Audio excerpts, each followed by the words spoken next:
Hello and welcome to a Real Estate Macro Podcast. This is episode 10. I am your host, Douglas Dow. Joining me on today from the internet is my great friend, Dan Fradenburgh.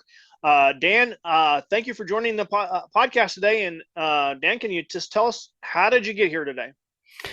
Well, it was the weirdest, longest route ever. And the short version, unbelievably, is I worked for a CRM company, which is basically a lot of syndicators. They'll start off with just a physical list or, a spreadsheet. They'll just enter the names and emails, stuff like that for their entire business. They'll just fill it on out. And then eventually they're going to be like, hey, I need to email everybody. And then they'll be like, oh, wait a second. I noticed that this part of the list, they're only interested in 50 units or less. And this list here is only interested in 50 units or more. And so when it comes time to contact everybody about what's going on, they end up upgrading to a CRM, which is who I used to work for. Now, fortunately, I was able to build a CRM agency coming straight out of my CRM job. And I ended up working with a few different companies that were doing over seven figures in revenue every single year, just purely online. And that was like when Facebook was just like a fresh thing. That's when that was going on. But the bigger and better you want to go, all roads will end up eventually leading to real estate. So I got hired on by a real estate firm in 2014, but they focused on single family. So that's why I learned at a distance, but it was more in the last 2.5, 3 years that I've been focusing on commercial for myself. So that's how I got here. Excellent. And Dan, can you tell us a little bit about 506 BME and how that came into existence? Sure. So, one of the things I was asked to do was basically figure out how to do the entire commercial real estate investment firm business and find the players that we need in order to pull that off. And in the process of learning, I heard about all these different restrictions. Specifically, it was the difference between a 506B and a 506C. So they'd say if you're an accredited investor, then you can be a part of these 506Cs, but otherwise you have to be part of these 506Bs. So I've, had a colored background of working a bunch of different types of industries and jobs and all that sort of thing. So I wasn't an accredited investor. So I knew that I'd be stuck in a 506B situation. But the more I learned about 506B, I've heard the law being called nebulous before, Yes. but basically it's not clear at all on exactly what they want. And the big thing that they tell you you're not allowed to do if you're selling securities, which it means that you're selling a passive interest in your business. So somebody's not doing any work, but they're getting some of the profit anyway because they dump some cash in. When you're doing that sort of thing, it's against the law by default. You have to let the SEC know in every single situation when you're doing that. But if you're not accredited, you've got a big problem on your hands because you have no options that where you can publicly advertise and say, "Hey, I've got this thing that I'm a part of, and I'd like to tell you about it." You can't do that. You can't use typical marketing strategies with that. So 506B Me was created out of those requirements just to run a CRM and be in this business. I think I've just had a flash of insight, and I think you just sparked it. So you're doing marketing and you're doing compliance. Dare we say marketing is compliance? In this business, it is in a lot of ways. It's highly regulated, which means like every single time I've spoken to an attorney, especially a securities attorney, they get really, really antsy about a lot of the stuff that I see online. And because the origin of my CRM company was integrating websites and social media campaigns with the CRM. So we're taking orders and watching how much traffic, how much click through, all that sort of stuff, and all the emailing habits. Doing all that, I'm watching what are people doing on Craigslist? What are people doing on Facebook? And then as I find out, it's like, hey, turning, like, you see it all the time, these people, and it's tough for me to even relate it, because I know that if you just take a clip of the audio from this, like, that's enough to show it in a courtroom and you're in trouble. So it's tough to even give an example of what's illegal. But basically saying to invest with oneself passively, you need to have a substantive relationship before that. So you have to know stuff. What does a substantive relationship mean? Right. Well, okay. So there are a couple things that I have been able to pick up, and I know that I have met attorneys who said substantial and substantive, potato, potato. What I have been able to gather is substantive means that there is a fiduciary duty of some sort. There's some sort of responsibility that exists between the two people. So if you don't know somebody at all, you don't know about their problems, or like how they got to where they are financially or something like that, maybe there's a hidden wisdom in there that that you need to know, that because you'll care more, and then you'll be more careful, because that's what I understand the role of the SEC in all of this is all about. It's to stop unscrupulous people from preying upon other unscrupulous people who just haven't ever, like so many people, they never talk about money. And the fastest way to get really bad at something is to not talk about it. So, yeah, so keeping it's really tough. It's not what you make, it's what you keep. Exactly. And you, my friend, are working and grinding away on that problem. And educating, and I must give you massive kudos for what you're working on in that, by the way. Going back to the marketing, and Dan, you've got several hats. We even have seen them. One of the hats you have is Fix My Funnels. So marketing is compliance. Can you tell me a little bit about the Fix My Funnels part of the business and how that comes into play? Sure. That's funnelfixing.com. Yeah. And the play with that was when I went to Funnel Hacking Live, and that's the ClickFunnels conference that they put on. Now, to put it into context, though, when I was working at web.com, we came out with a product, and my brother was actually a big part of it coming out and being created. It was called Upsell Express, and that allowed people to do upsells and downsells based on a sale. So let me put that into context, box that in a little bit for you. You may have heard about Amazon and their one-click sale, right, where you can just click one button and then it just dings a card on file and then you get sent your stuff. Well, similar to that, when you have an online funnel that includes order forms, then I used to use the example of the Nintendo Wii. But the problem is, when I would tell people on the telephone, they'd think I was talking about weed, which is way funnier. So I'd tell these people, I'd say, let's say you're selling people a Wii. And when they get to the thank you page, you're like, oh, hey, you just bought some weed. Would you like a controller? I said a Wii, right? Yes, Wii, a Wii controller. Would you like one or two Wii controllers to go along with your offer of a Wii? And it's only $50, something like that, right? So that would be an upsell. Now, if the person declines that offer, says, no, I would not like two controllers for $50, then you could send them to a downsell page, which is, well, how about for 25? Which basically throws your integrity out the window. But the idea is like, okay, maybe you're in for something a little less fancy, and that's how an upsell and a downsell would work. So ClickFunnels is, they basically are the big marketing force for a lot of people to know about funnels. But when I went to Funnel Hacking Live and I interacted with the two Comma Club members, it was interesting because they were all new to it.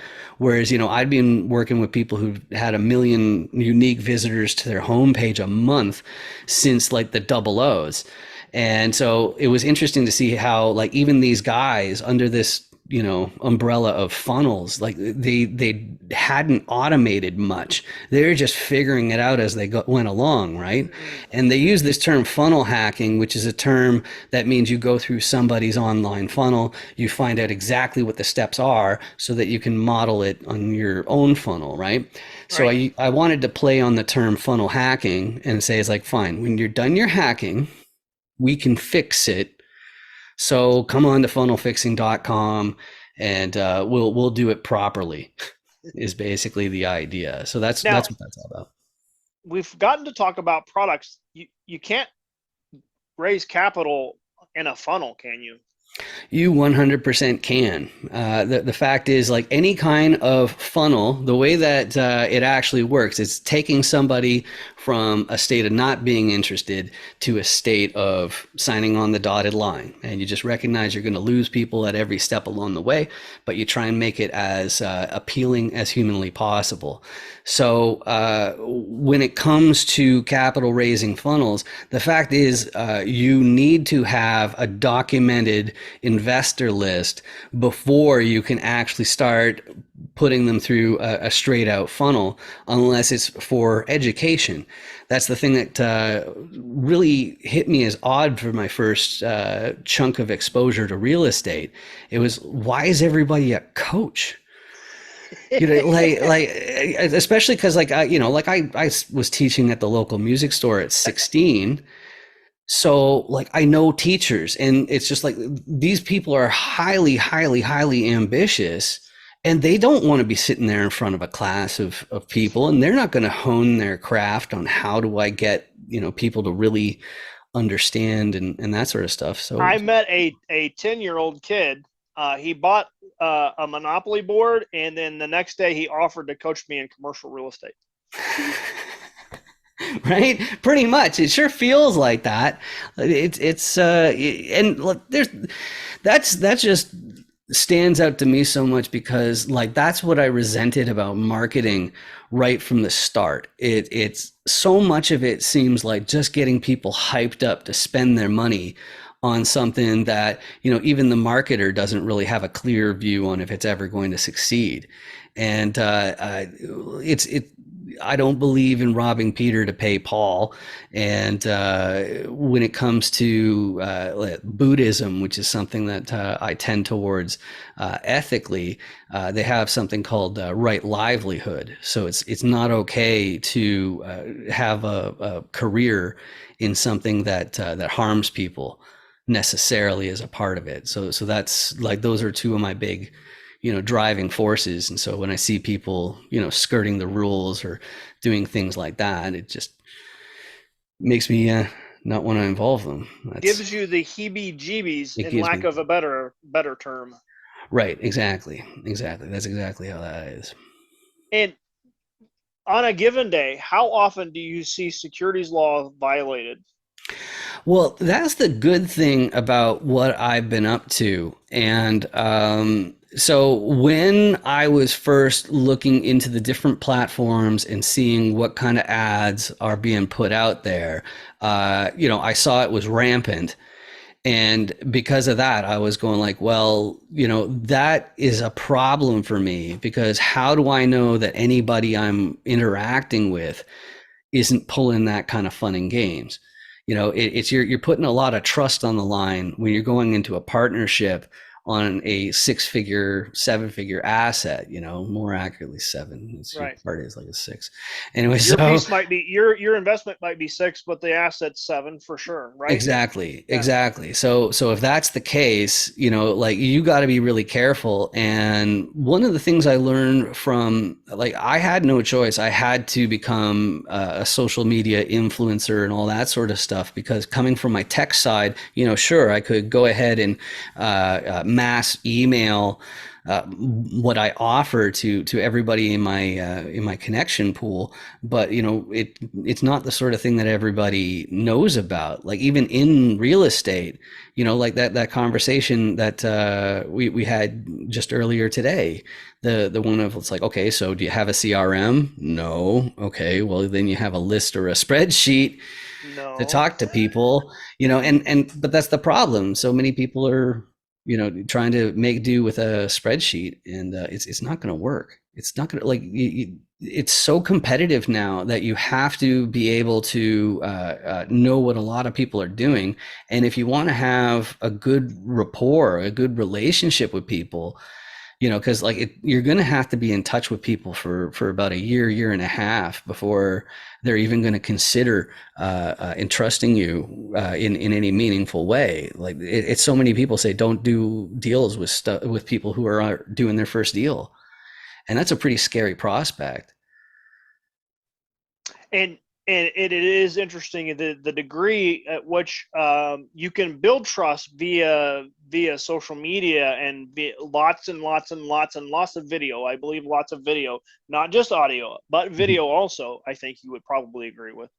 Yeah. Well, the biggest thing is no matter what business model you have, you're going to be on video or in person to close. Yeah. And so the sooner you get some FaceTime with somebody, the faster you are to getting to close. Okay, like how many posts does somebody have to read before it has anywhere near the impact of even like a couple minute interaction in a Zoom meeting? So if you're self-aware, you watch what works for you when it happens, then you've already discovered the miracle of marketing.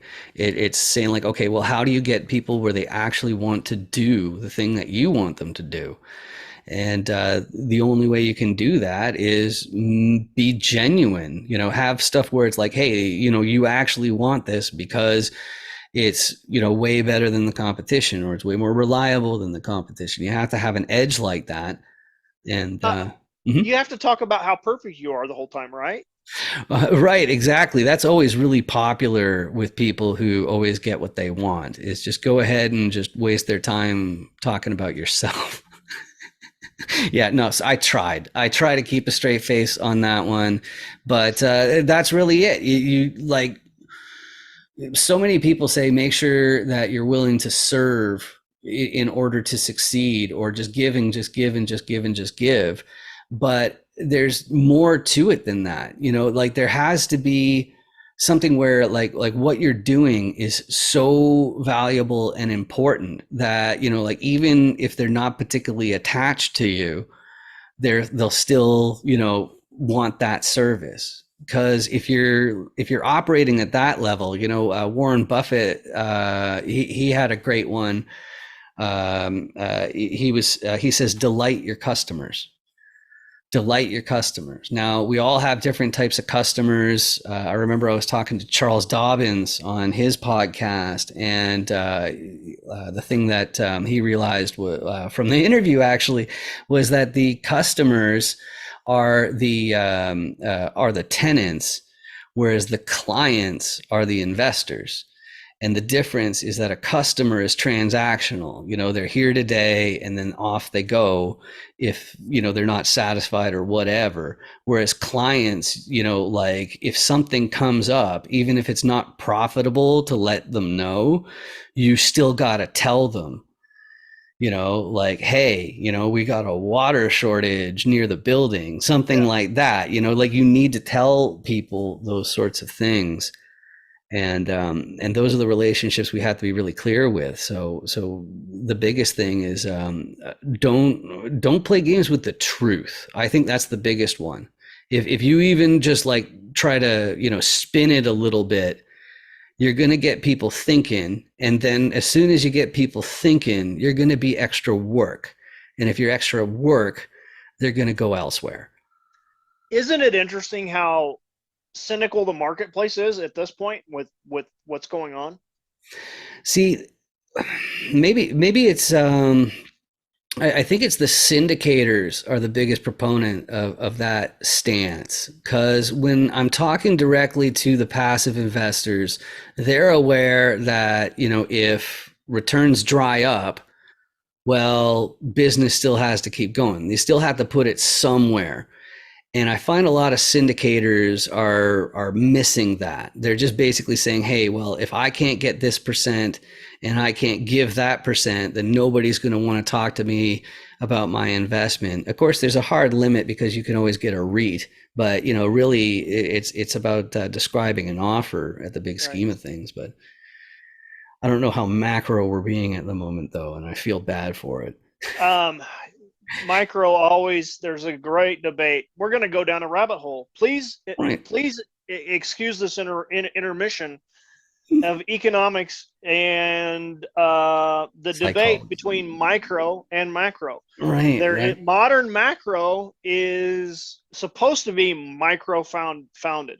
Mm-hmm. The Mm-hmm. current debate, the minority position in micro, which I agree with, by the way. So this is why I invite Dan, because Dan is in the minority but has the right idea on marketing and how things should be done. But the minority of macro is, well, it's so macro you can't the micro matters, but you can't really aggregate the micro up to the macro. And so what's Mm-hmm. your macro moment for today? Let's get back to the interview. Dan, how about 506B me? And when you first, I've got to tell you, and I'll just give everyone my impression. 506B me is so genius, the marketplace doesn't quite understand it just yet, how awesome it is. Can you tell us a little bit? Oh, I dropped my hand here. It's funny. Hi. Yeah. Can you please talk about how you came up with the idea and how it transpired from that standpoint? Awesome. Sure. So my favorite thing about 506B me from that, I don't know, ego side is that it's got my fingerprint all over it. Okay, like the just the whole idea, like it's so clear that you need basically this perfect storm of experience before you're like, okay, this is what I need to do. So coming from the CRM side, and also even the education side was huge about this as well. It seemed like I was responsible for knowing and documenting the fact that I knew somebody's level of sophistication as well as their appetite for risk, like basically what they're looking for and all that.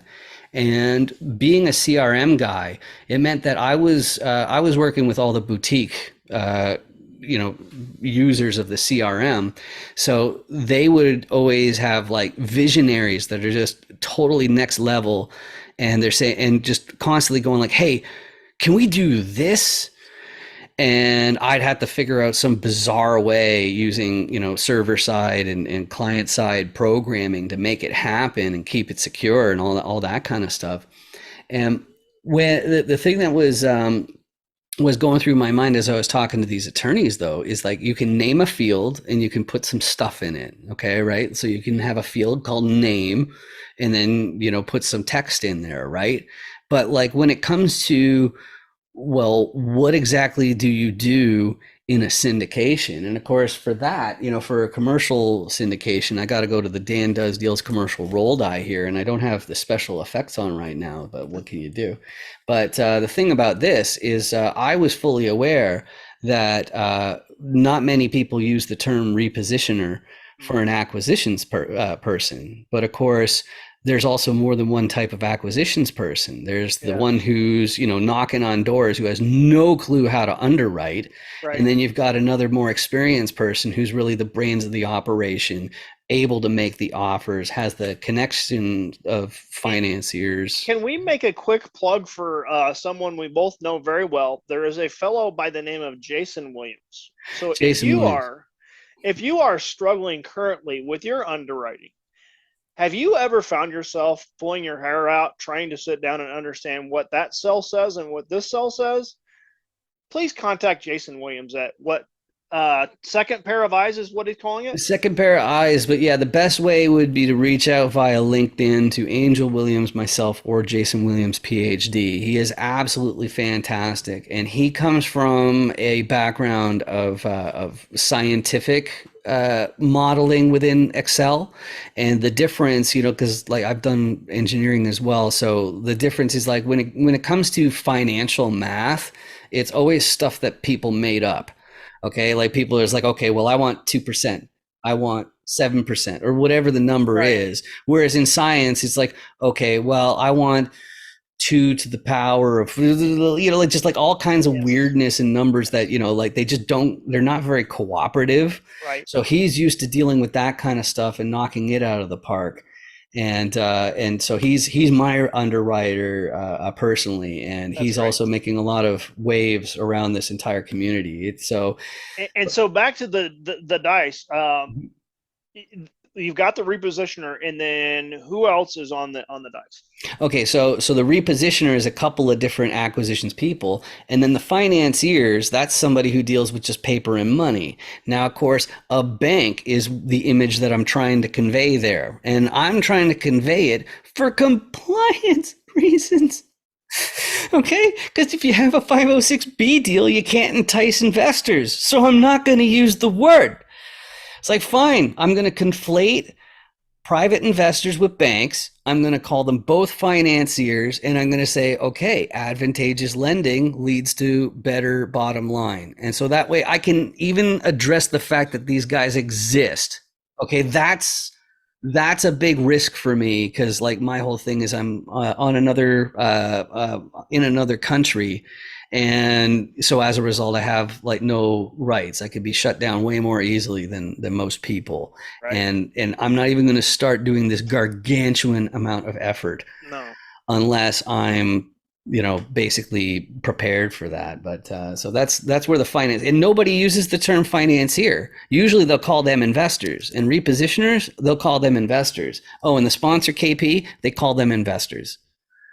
So that's not very helpful. Saying I'm an investor has a lot of latitude there, but like And contractor. and to that point, what I think is genius about your die is there are so many roles in the commercial real estate. There are certain lanes you can be in. And I don't know that people realize that actually, if someone's trying to be all the lanes, that's a trouble. Run away from that deal. Right. Well, especially if you're talking about a bigger deal. The other thing is that, my background with CRMs in the websites, when push comes to shove, it's 100% scaling.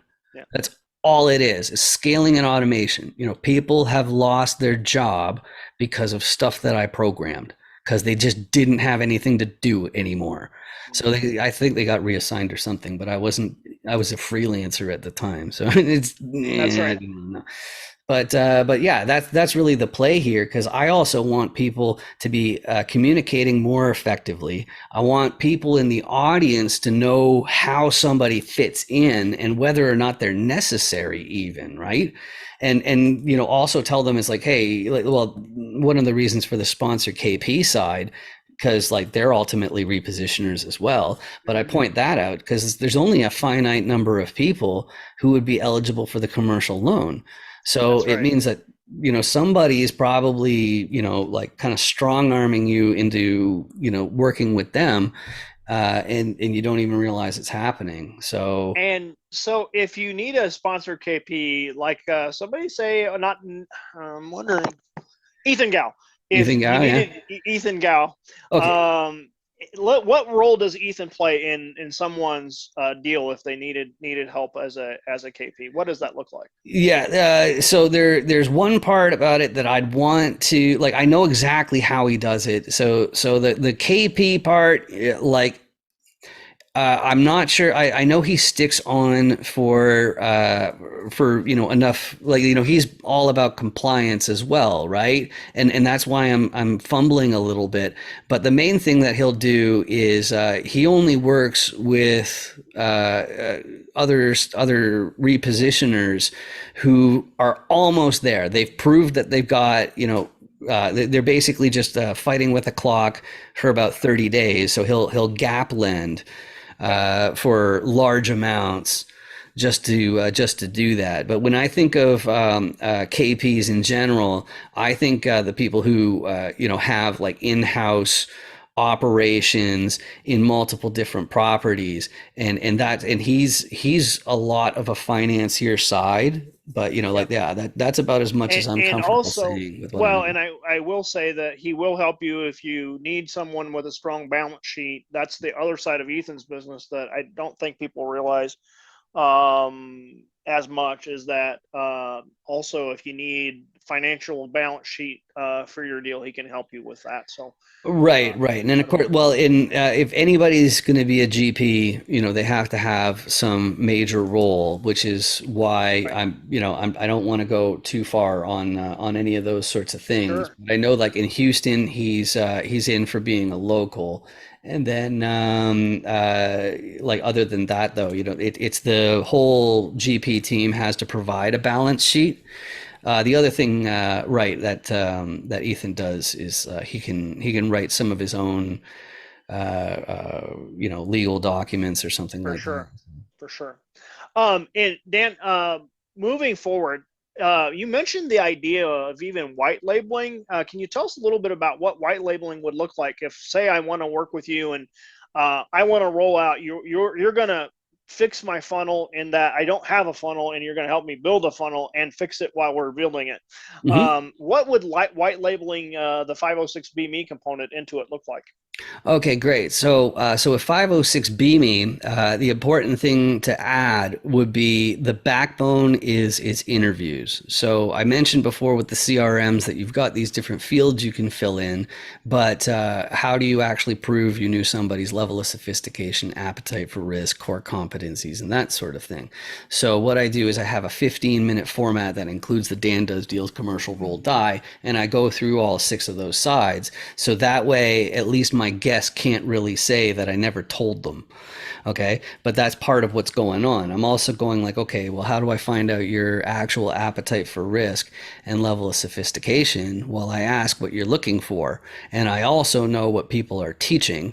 So if I hear the common answer that comes from a coach when they're just telling somebody to basically go out and find people for their deals, for the sponsors deals, then I get to go, okay, I can ignore you, just based on like that alone. It's like, okay, so you don't really understand it. You haven't, taken your lumps. You haven't done your homework enough yet, Yeah. that sort of thing. So that way I know their level of sophistication. And 506 BME, what it really does is it tracks access to your profile that has that compliance video in it.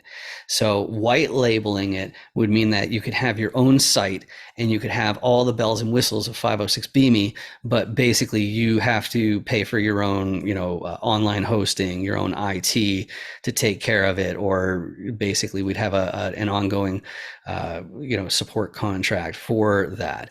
But the idea is that you'd have full control over your own list, and you'd have a page where somebody cannot access it and cannot become one of the different connections where you can just print out the details of your substantive relationship, specifically like knowing somebody's level of sophistication, appetite for risk, and the fact that it's important to understand that a 506B deal is private and it must remain private. You cannot be pitching people all willy-nilly, or you threaten the entire deal. So those are the What if things I'm at that. a real estate conference? Say I'm at a real estate conference and I'm on the stage. Can I pitch a 506B?